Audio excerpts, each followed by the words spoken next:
How's it going, everyone? Welcome to some more major ARK News Crunch 446, and we've got a lot to unpack.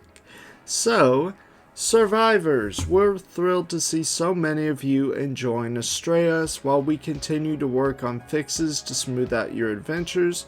Got a little more love to share. Love Ascended will now run through Monday on official servers, giving you extra time to revel in the romance. And speaking of passion, we've got some words from Nakatis, the creator of Astraeos, about the journey so far. So, Nakatis himself said, "I want to thank everyone for the support and love for Astraeos. I'm very proud to bring another official map to the game, and I'm very excited to bring more content to Astraeos. Our journey has only started. We are aware of the technical issues and are working actively on resolving them to bring you as bug-free of a map as possible. Thank you for your patience, your feedback, and your report. Also want to give you an idea of what to expect from the next major content update. These are the details. So, the next update, what can we expect? A large snowy / cold and Mediterranean / warm biome. More caves of various sizes for building for PvP players. More in-theme POIs like temples and ruins. A blue obelisk, so we don't just have the green, we'll now have a blue.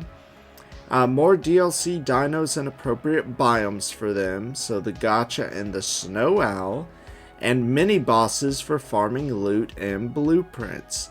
That is really cool. I like that they're adding a new obelisk.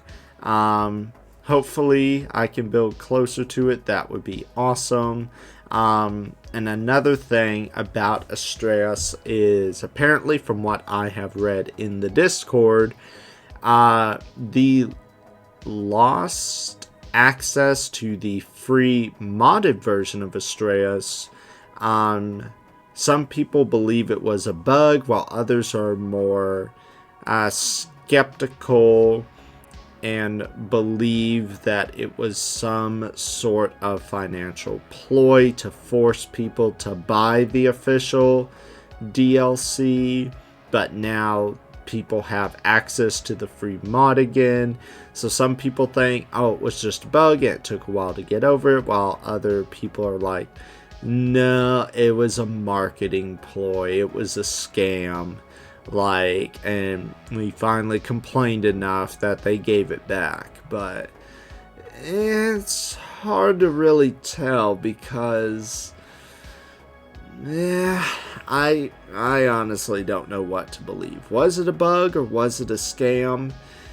It's hard to tell. I'm not going to make any assumptions on it, but I am going to, and I plan to, return to the free mod to collect all of my stuff, or at least all of my tames, and bring them over to the save that I have going now, because what I plan to do is take all of my tames from the mod, move them over to the save I have now, as well as the vital resources, and then uninstall the mod because I'm having a lot of space being taken up on my PC, so that might just happen. But I don't know.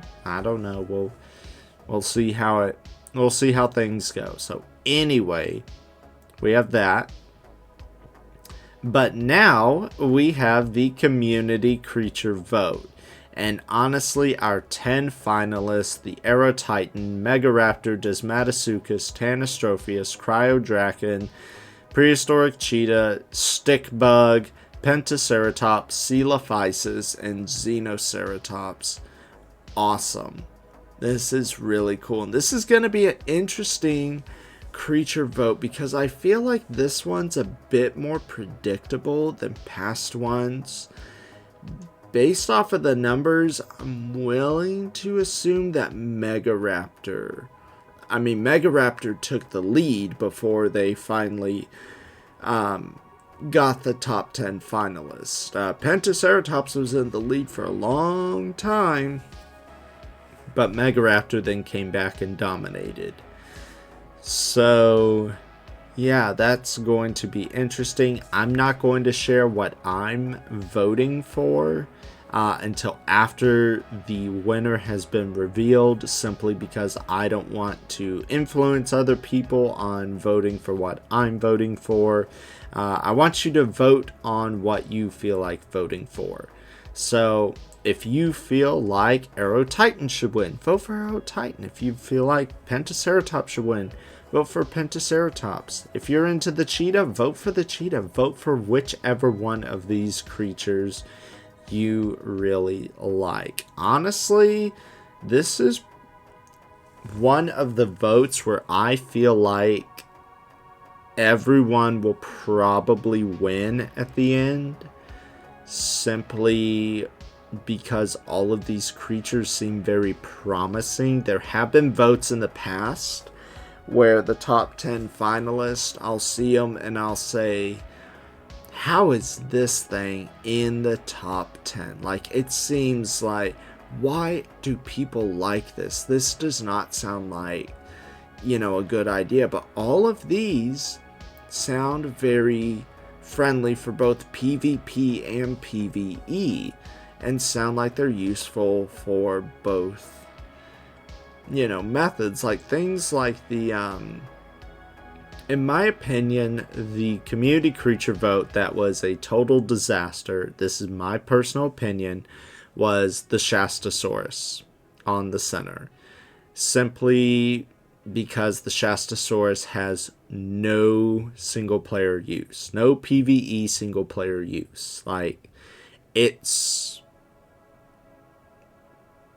doesn't even have a regular saddle. You have to make it to level 100. You have to spend 100 engrams to craft that submarine saddle that you're not even going to use, because what's the point of using it? So it's basically a useless tame. I mean, does it look cool? Like, yeah, it looks cool, but it's kind of useless, It doesn't really have much to offer other than a new creature to be on the map. But all of these creatures seem to have things to offer, to a degree.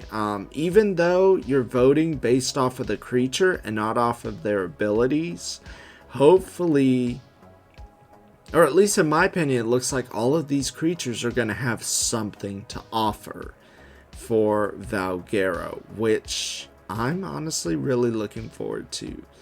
I'm interested in seeing how this one turns out, because I honestly don't really think, at least in my opinion, that I already have my number one vote picked out.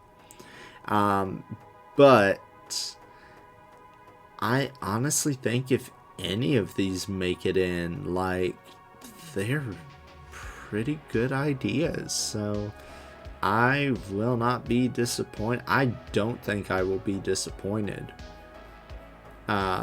in the outcome of this. I mean, are some of these creatures probably going to be more useful than others? Perhaps, but we don't know that yet.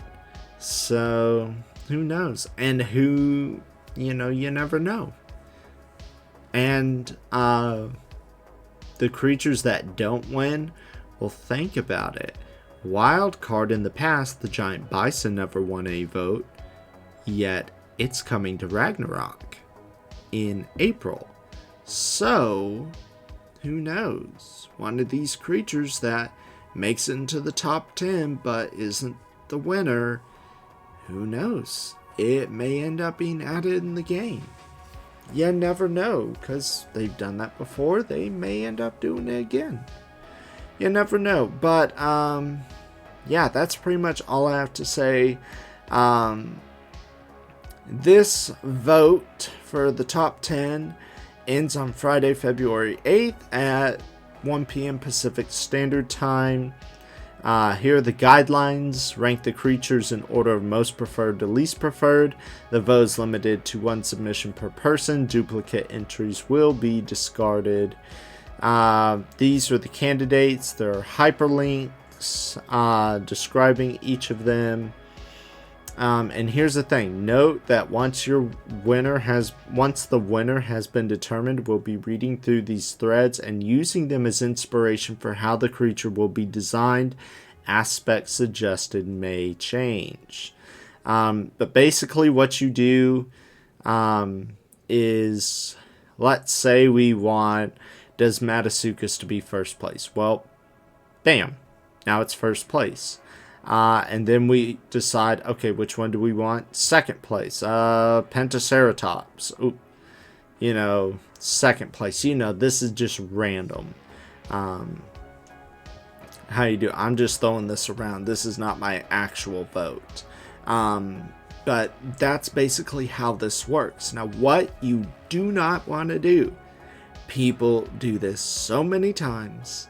You do not want to move just your first place up and then click submit, because you may move it to first place and you're like, yeah, vote for Desmatasuchus, and then 7th place wins, like Megaraptor wins. You're like, why'd Megaraptor win? It wasn't my first place choice. Well, no, you should have put Megaraptor closer to the top. Or why did Titan win? Like, I wanted it at the very bottom.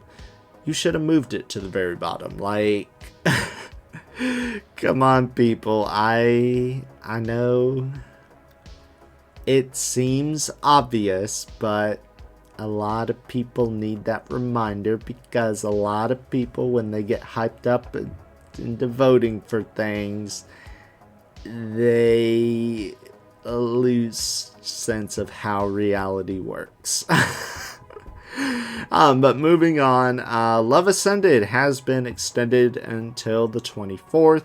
I will have a Love Ascended video out on the 24th. I've just been really swamped this week, so that's why I haven't made any Love Ascended content. But then we have the weekly mod spotlights, the live ops update. Yeah, there's the live op update. Expire servers, 10 a.m. PST on February 28th is the deadline. Non-buildable location changes on Astraeos. Some locations will be made non-buildable, with a patch coming next week. Inside the caves, as well as the areas around the cave entrance, will be affected. This is essentially around the Wyvern cave, because it's not technically a trench, but rather a cave, so you won't be able to build here anymore. And then apparently at this location, latitude 46, longitude 11, you won't be able to build here anymore. So, but there is a cave right there, so that's probably why. Here are your bonus rates that end on the 24th. And then, of course, we have the community corner. And the fan art, my favorite. Fan art is always so cool. Oh, people do miss the Maywing. They're not doing the Mayguana. They're like, nope, we have to do Maywing. Okay, there's the Mayguana. Valentine's Day. Quets reimagine. Wow, that's so cool. All of this art. And then we have photo mode. This is where you came from, little guy. That's so cool. I built a giant car. I'm not a fan of the cars, by the way. If you guys don't know that. The cars look cool, but they don't drive cool. This thing's pretty neat. And Yeah, King Titan versus Mega Mech. Oh my gosh, yes, I am going to go back to Extinction eventually and take on King Titan some more. But I want to have a little more fun on Astraeos first. But yeah, that pretty much does it for this week's news. So I hope you guys enjoyed the video. Covered quite a bit. Hope it was very informative. If you liked it, smash that like button, subscribe, and I'll see you guys next time.